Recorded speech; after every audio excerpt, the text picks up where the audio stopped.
So good morning again. So today we come to the end of our series based on the book, The Eye of the Storm, written by Gary Simmons.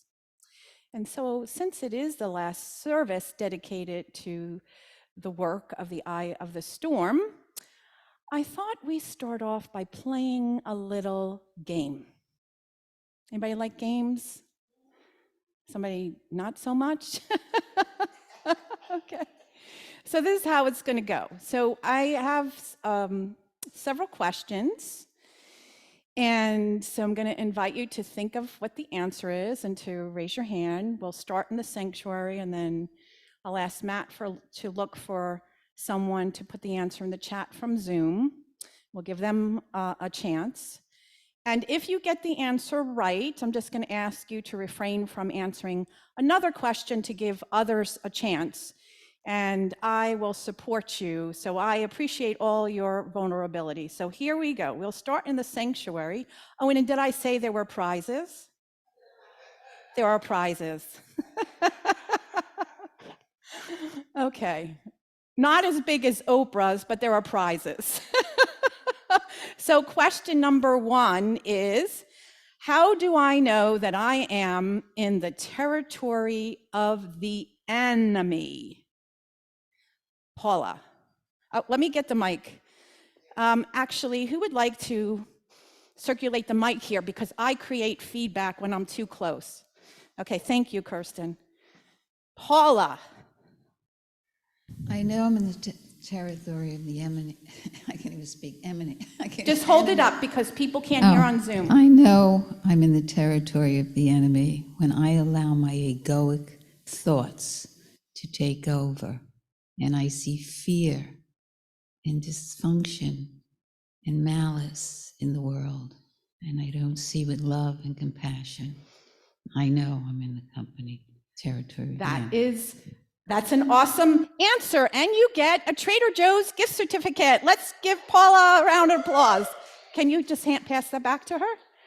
All right, so now we're going to go, yes, quote unquote, enemy territory is when we believe that something in our life is against us, right? It could be a person, a group of people, could be the whole government, a whole party. Not that we've never felt that way here. Family member. It could also be a condition in our life, an illness, losing a job, and we perceive it that something is against us. And we know that in spiritual truth, that if we remain open, we say that saying that be open to the good that can be gleaned in every situation. It doesn't mean we bypass the human experience and pretend we don't feel it, or not disappointed or sad, but then we try to synchronize our humanity with our spiritual teachings and our divinity. Okay, so the next question, we're going to take one at a time, and we're going to go to Zoom and see who puts the first question. We're only looking for the first question in the chat, and please know that the blanks, it doesn't do an underline, so it doesn't mean that's how many letters there are in the word, okay? So don't think that, okay? I am experiencing, just the first one, the wind of conflict called blank when I distance myself from another because I do not like what they are saying. What is that wind of conflict called? Matt, is anybody putting it in the chat? Okay, we'll wait. Do we have that Jeopardy music? Do do do do do do do do do do do do do do. Anything yet? All right, so I will give you the first letter in Zoom. S. Anything yet?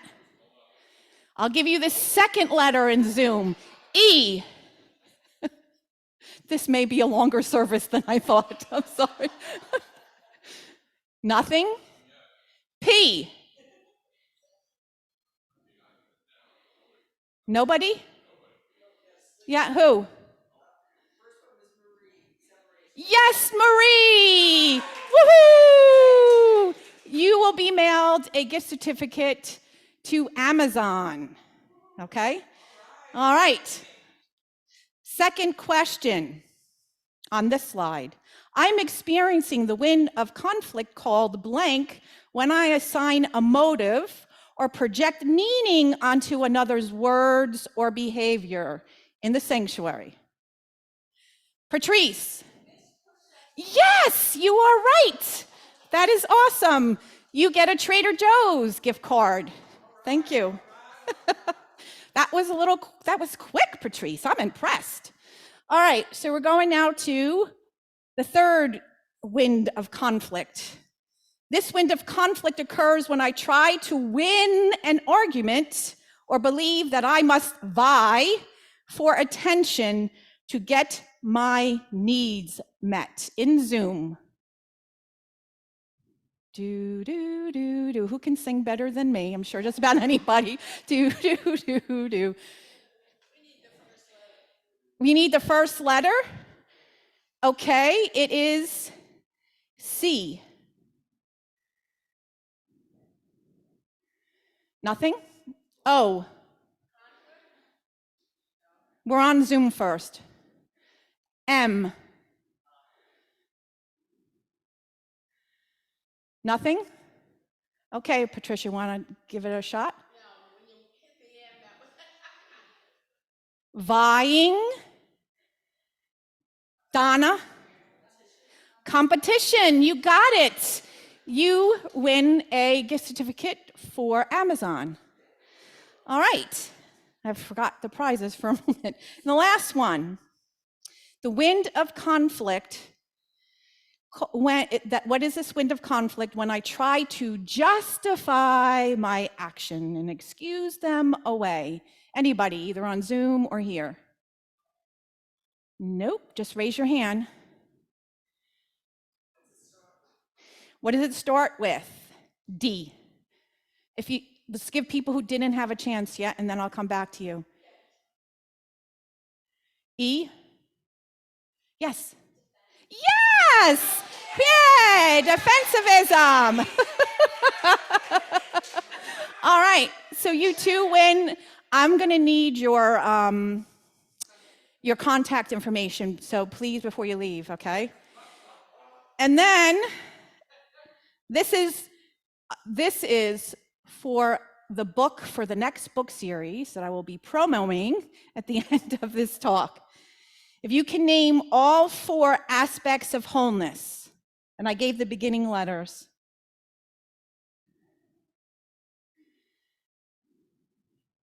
Anybody think they know it even if they did it? Answer the question. Those are good qualities. All right, let's start with the first one, and then I'll just do a drawing for the book. How's that? If you want to be in for the drawing, put your name in the chat, and then put your name in the bowl at the back. All right, so the first one is called communion. The second one is called principle. The third one is called purpose, and the last one is called non-resistance. And so someone will win this after the drawing. The new book of the book study, Atlas of the Heart. Okay, so I wanted to just now do a quick review of those 4 aspects of wholeness, starting out with the first one, communion. You see, when we're in the situation where we believe someone or something is against us, when we have that egoic thinking, when we're in that fear, we want to blame, we want to judge, we want to separate, we want to defend, we know we're in enemy territory. So we want to return. The whole premise is that everything is for us. So when we know that is happening, that a healing is wanting to occur. So it's actually a call back to our wholeness. And so we can call upon these aspects of wholeness. Communion is based on the principle of oneness, right? We all profess oneness, that what is in the whole is in the one, what is in the one is in the whole. We think we're separate, but everything, we're vibrational beings, everything we do say impacts the whole of creation. So there's only one of us here, well, in concept, because we're all the aspect of God in creation. We're all different points of light of God. And so when we know that, communion calls us to connect and understand rather to defend, to blame, and to be in that place where we're seeing that enemy.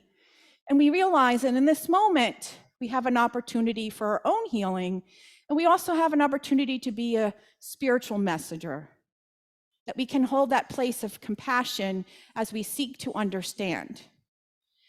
And then we can also know that in every moment, there's an opportunity to be transformed.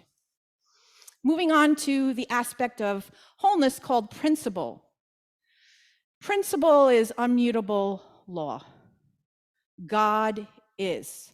According to Myrtle Fillmore, co-founder of Unity, in her book, How to Let God Help You, she says that God is it, capital I, capital T. God is neither male nor female, but principle, perfect principle, not cold, senseless principle like mathematics, but the principle of love, of life, and divine intelligent wisdom. And if God is all there is, wherever we are, we can tap into the fullness of God and not just into my personality, right? So as I remember that and place my faith, the principle of faith means, what am I putting my conviction and assurance in this moment? Am I believing that? Or is my belief more centered, I need to be right and to win and to have my way? And then the principle of love. If God is, then I am. Everything in creation is the essence of God. And so I have the power in this moment to create with my words, with my actions, and my behaviors. So what will they be centered in? Centered in divine love. Not the meaning of love that we spoke of, I like it a lot, because sometimes we may not like or agree with somebody is saying, but nevertheless, the principle of love calls us to harmonize our consciousness, our words, our actions, and thought to be centered in the highest expression of our divinity possible, to respect, to listen, to open our hearts in the moment. It's not about what they're doing, it's about who we are being in that moment. And so then we move to purpose and non-resistance. If we cut right down to the purpose on a spiritual level of purpose for all of us, we are all here to experience, to awaken to the truth of who we are. Yes, we have a human experience, but at the very core of our essence, it is divine. And so the world doesn't tell us that. Lots of times the world points out all of our faults, right? All that is wrong with us, how we don't measure up. And so our purpose here is to awaken to the truth, to be the best expression of us. If you don't want to use the word divine, but to be the most kindest, compassion, wise, authentic person who uses their gift to not only heal themselves and to feel the joy of their being, but to be that presence in the life of others. So anybody who is new, I know I'm going through this fast, but there are archives of videos of the previous ones, and there is the book, The Eye of the Storm. So then we move into non-resistance. When we don't like what's going on, we don't like what's happening, we've learned the defense, right? That's the way our body mechanism is. When we feel like there's a perceived threat, what do? We recoil, right? But we must get past that amygdala and breathe in and allow ourselves to be centered. We talked about grounding ourselves because we're going to feel somatic sometimes, some shakiness. We may feel outrage. And so we can visualize ourselves grounded as the tree of a mighty oak tree, or just, rub our leg. Now, I know there's tapping and heart breathing, but sometimes when you're in a one-on-one dialogue, it's a wonderful thing to do at home, but I'm trying to give some tools too when you're like having a conversation, right? Grounding yourself from within, where you breathe then into your heart and you affirm, let me be transformed. Let me speak words of wisdom, or just say, peace be still, whatever your little affirmation. And then that's where the faith comes in, that the divine will meet you and speak through divine mind, through your soul's essence. And so with non-resistance, we allow what is, we're not attached, we don't cling, and we let go. And we were willing in this moment to be transformed. All right, so we know that one of the lines in a previous lesson is that instead of thinking about what we're going to say, that we listen. We are in our heart, we're centered in our heart, and we're breathing. And one of the lines that he gives is, tell me more. And that is great, tell me more. But at some point, you might want to say more than tell me more. You might want to communicate authentically. And so I turn to the wisdom of nonviolent communication, also called compassionate communication, which is the work of, I see Lindy's laughing, so why you've used tell me more too many times. Anyway, so this is a way for us to communicate authentically. It involves, you can see many of these components of compassionate communication is a perfect merger for the aspects of wholeness, right? We start out with the purpose is to connect, to understand. That's our communion, right?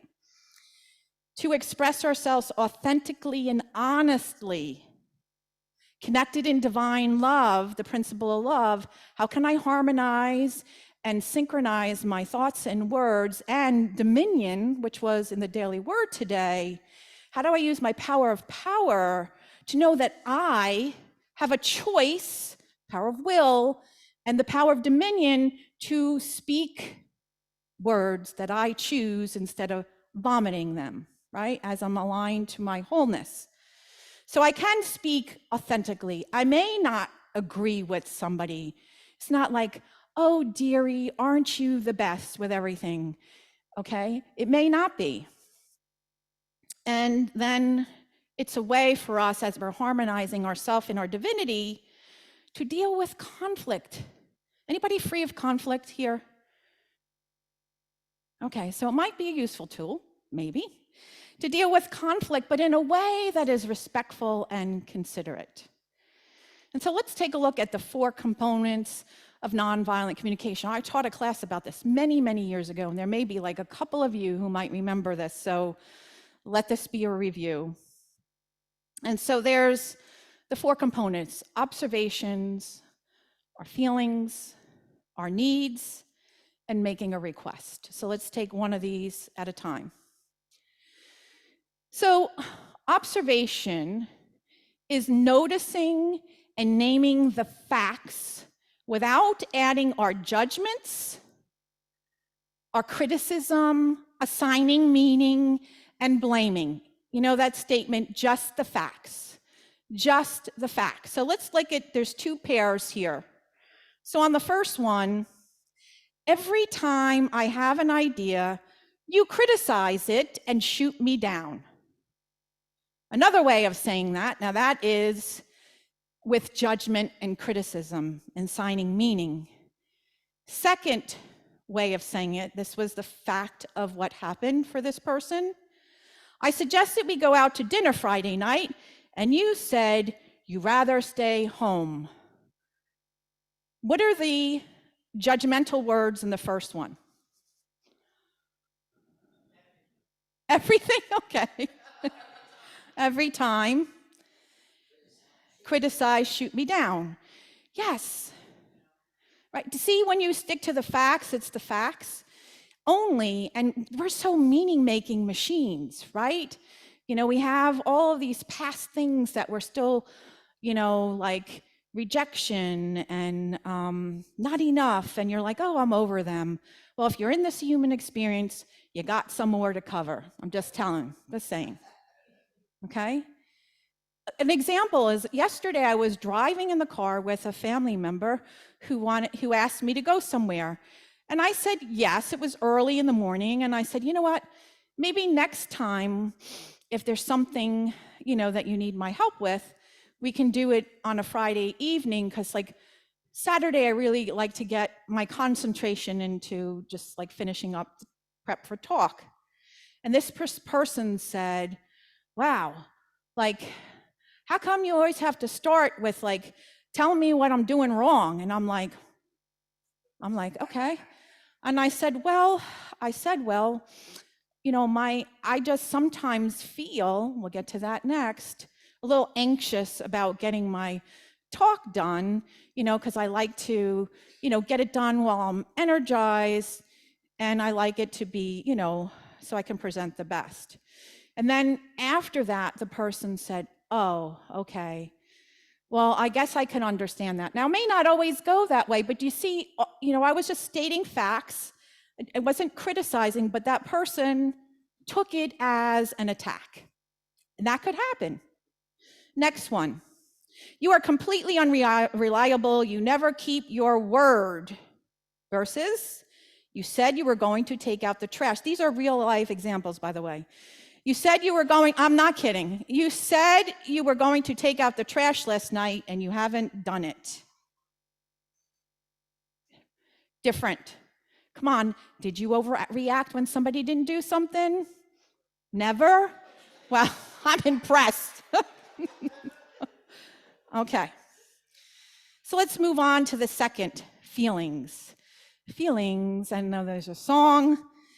So we identify feelings.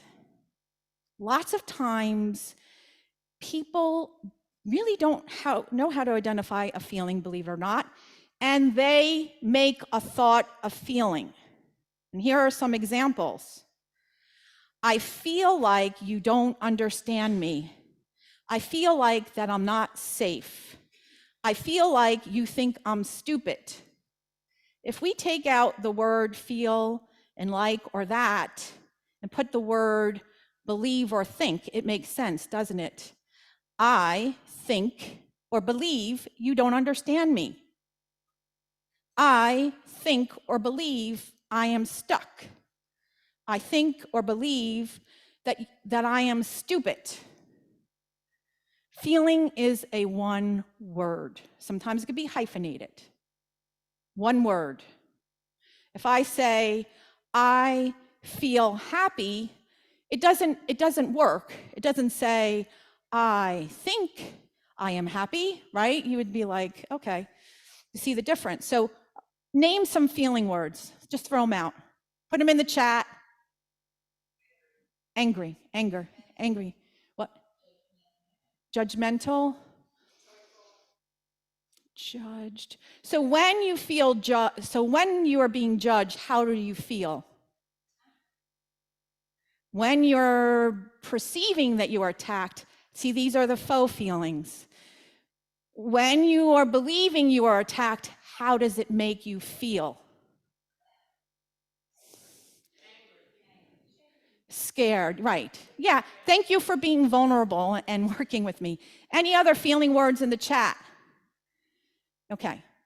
So Brené Brown, author of many books, and the one that's upcoming for us, The Atlas of the Heart, her and a group of researchers over the course of 5 years surveyed 7,000 people. And they discovered, on average, people could name 3 feelings that were actually feelings that they were experienced when they were actually occurring within themselves. 3 of them. Who wants to take a guess what those 3 feelings are? Yep, 1. Happy. Angry, but they use pissed off, excuse my French. Right? Okay, so yes. And so there are really, she gives a list of 87 emotions that are attached to feelings. I have a copy of those in the back, and Matt can put that in the chat at some point. Now, we have been taught, and everything evolves in nonviolent communication, that while you're listening for how people might be feeling, what they might be needing. As you cannot do that if you cannot identify it within your own self. First, you start with within. And then it's like, oh, you might be. Always ask, do you think you might be, or what might you be, you think you might be feeling frightened? When you assign, oh, you're just so worried. You're always so fearful. How does that come off? That you know more than them, right? And it can come off in how we say it in judgmental ways. So you're always listening, identify within you, and then if think you might know a feeling or need, you ask in a kind way to seek to understand. Not that you have all the answers. So needs. We all have needs. We all have values. And when we are experiencing an emotion or a feeling that is unpleasant, that is one of those low vibrational feelings, the culprit, according to Marshall Rosenberg, is an unmet need. You are experiencing an unmet need. And it's up to you to fulfill it. You may ask for support and name it to someone, but it's really up to you. So here are the 7 basic categories of universal needs that we all have: autonomy, physical well-being, play, to be of meaning and purpose, to have meaning and purpose in our life, honesty and integrity, peace, and connection. There's that communion, wholeness again. And there's that purpose word again, perfect alignment. Now I'm going to show you a list with those 7 categories on the next slide. And you see in blue those categories, right? And underneath them are subcategory needs to be very specific to hone in on. As we look at autonomy, connection, honesty, physical well-being, peace, play, and meaning, which one has the most subcategories? Connection.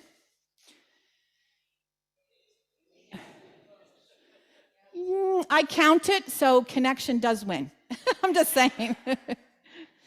But yes, meaning, those two are very, like, at the core of us. To live with purpose and connection. Yes, we balance our autonomy, our ability to be free and creative, to be our own being, but no person is an island. There's a purpose of relationships. Babies do not thrive if they are not held and cared for beyond just their physical needs. And so relationships are so vital. That is the power of community. And so the last one we're going to go into first is just want to hone in the connection. And I want to give you, from the research that Brene Brown did, a beautiful definition that she has for connection. Connection is the energy that exists between people when they have the experience of being seen, heard, and valued, when they can give and receive without judgment, and when they derive sustenance and strength from a relationship. Beautiful. So what are some of the needs in there? Being seen, heard, and valued. How many of you value that in your life? Right? The power of connection, of community, of relationship is so essential. And especially now, coming out of this pandemic where everything was so virtual. Yes, we live in 2 worlds, but how do we keep that connection, that communion? Yes, we can do anything online, but how do we venture into that healthy connection with ourselves and with others? It's so vital. And then the last thing is request. A request is when you verbalize your need, to ask. in the one with the trash, you know, I feel upset when the trash is not taken out when I ask you, because I really like order in the house. It gives me a sense of peace. That's a full way to explain it, right? Now that person may not do it. So then you have to choose plan B, because otherwise your spouse or your child or whoever you're cohabiting with is going to become your enemy. I can guarantee it. So let's look as we put this all together. First thing, observation of the facts. Here's the example. When I was talking to you, you began speaking before I was finished sharing my sentence, my thoughts. You know, I feel frustrated when I can't finish speaking my sentence. And I really value our relationship, and I also value being understood and heard. Could you please allow me, not this, could you please allow me to finish my sentence? Because I know you want to be heard too, and listen, and then, you know, share when I'm done speaking. Now, you get to do this in your own way, but do you see how that is so different, free of judgment, blame, defensiveness? And my friends, this is a skill. This spiritual work is a skill. Yes, innately we are all divine, but just like the skill of playing the piano, learning the equipment in back and knowing it, right? Standing here with all these gadgets takes a skill and a practice, and so does this. And so I ask you to take a deep breath in and out, and as this journey comes to a close, I hope you feel like there's some tools that you might have in your relationships with yourself and with others, where you can be more grounded in purpose and in peace, and seek to heal rather than to divide. And the good news is, we get to continue this work on a deeper level, an evolved level, with Brene Brown. I'm going to be doing a book study. So far, there's one in the afternoon, but if there's interest, I will do one in the evening. So as a teaser, we're going to play a little promo, and then I promise I'll stop speaking.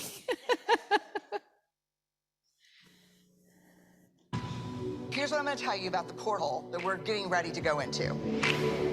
It's going to hurt. You're not going to be able to come back. You probably do not fully know what's on the other side, and you will not be able to unsee it. Ready? A couple of y'all like, this is bullshit. This was not in the waiver. How many of you know the feeling that your life is unfolding faster than what you can manage? Language is the greatest human portal that we have. Having access to the right words changes everything. We're here to figure out, how do we cultivate meaningful connection with ourselves and each other? I may even subject myself to some very difficult role plays. I feel like I'm about to lose my job. Oh my gosh, you poor thing. Bless your heart. Okay, let's stop. I can't take it. If you could understand the connection between how people think, feel, and behave, and how those three things are connected, you understand everything. I think we can be really daring in our adventures with the right language and a big, full heart. We'll see if you're still standing after this episode. So if you are interested, go to unitybytheshore.org, and you can sign up for the day. If you are interested, I'm going to send an email out to see if there's interest in an evening class as well. So look for the email. God bless you. Have a wonderful week.